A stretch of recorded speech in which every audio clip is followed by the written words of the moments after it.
So you got into the trade in 95 and then you moved into a coordinator role.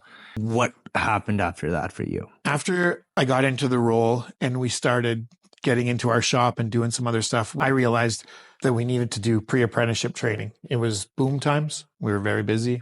We needed more people coming into the trade. So I went out to the Sutina in Calgary and proposed that we do a rebar training program. That rebar training program was unique at its time. This was on reserve. I worked with a great gentleman named Glenn Eagletail who rounded up 15 young people to get into the trades. It was a logistical nightmare. We didn't have any tools, and you can't teach rebar without belts and pliers and wire. I had the wire and I had the rebar, but we were waiting for belts.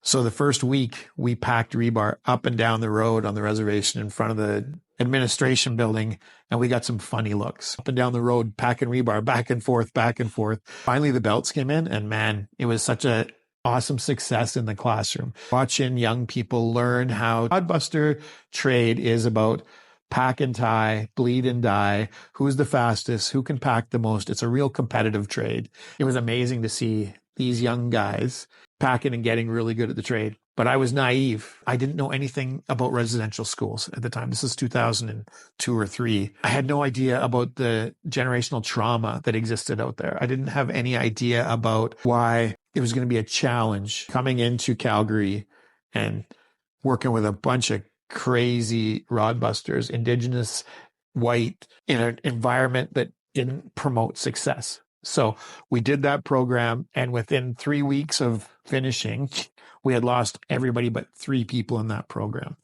6 months later, it was down to 1, Jalen Brass, who's a friend of mine still. The 15 Indigenous individuals that started that apprenticeship with you, like you kind of opened that door. What happened? Do you know why they started to fall back? It was not being mobile. A lot of them didn't have driver's licenses, and they were relying on other people to get them to work. It was about interpreting some things that could have been taken as racist or mean or abrupt, but you've been on construction sites. You know how we talk to each other. And especially in the early 2000s, there's no please pass me this. It's pass me that fucking bar, you fucking idiot, is how it was in the day. Idiot's putting it real lightly. You know how rough it still is. I don't think I talked about that as much as in my early first class as I did by the time we were successful. They had responsibilities out there that I didn't understand the difference between somebody in my family dying or somebody there dying. People always joked, oh, what does this guy have, 4 grandfathers? He could have 4 grandfathers. And I think it's actually far more caring, the Indigenous recognition of family and how you can accept someone as your grandfather who's not necessarily your biological grandfather. And so when that person passes, and deaths out there at the time and probably still, it was weekly. And so why would I come in there when I have to do this for my family? Like, there's so many things, Quentin, that made it, to put up barriers for success in the world that I knew, which was ironwork, go, be proud, be there every day, blah, blah, blah, blah, blah, get in there. So I learned from that as we went. And eventually we found an organization called Trade Winds to Success that was functioning up here in Edmonton. And that changed everything. What is Trade Winds to Success? Trade Winds to Success was founded on the principle of trying to get Indigenous people onto the big industrial projects during a boom. We were so short of people. I'm doing this off the cuff, but there was Indigenous groups up here that wanted to partner with the carpenters, the boilermakers, the various local pipe fitters to come together and do this. So it was functioning up here, and they were putting people through and getting them out onto industrial job sites. And I said, we need to bring that program down to Calgary so that we can start using it as well. And we started. They ended up having an office in Calgary for many, many years. And I got to work with amazing people, Carolyn Smalllegs, Oris Wozdeski, Leanne Phrase, and some great people that really got us good people in. And I was proud of the fact that we put every single graduate from Trade Winds to work. And the key to that, what really changed Local 725 was before we started doing Trade Winds, we had one woman in the local. Her name was Renna Smith, and she ended up working as my assistant coordinator. When Trade Winds came, we started getting more and more women coming in, and they were all Indigenous women.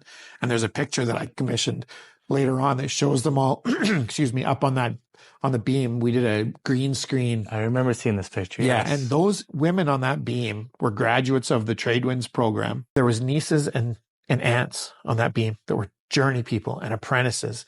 And it really changed Local 725 to bring in more Indigenous people, but most importantly, more women. Because there was more women, we started having women that weren't Indigenous coming in as well.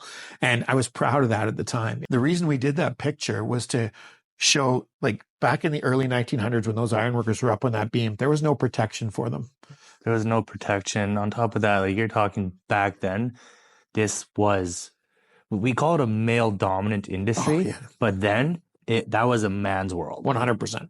Like there were no women, at least to my knowledge, in the trades. No. Like especially doing like what an iron worker does back then. That's right. And those men that would go to work on those would line up outside, and they would have to be the guys that the foreman picked, or else you didn't work that day. And so there was no union protection. There was no fall protection. They rode the hook up. They connected. They had to catch rivets and not drop them. There was no accountability for the employer.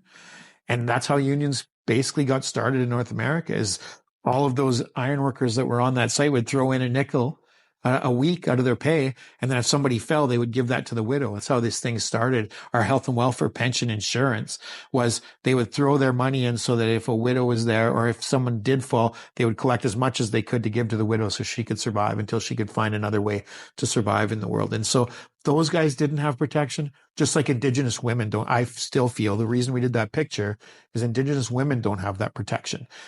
They are not visible on job sites unless you make an effort to make them visible on job sites.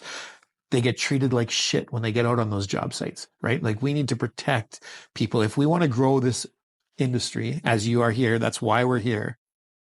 We need to make it an accommodating place, understanding that it's still going to be a rough world, but there's no way that in 2025 we can be treating people the way people were treated back in the early 1900s and how women were treated in the early 2000s. We have to grow. I think we are growing slowly, but I think it's getting better.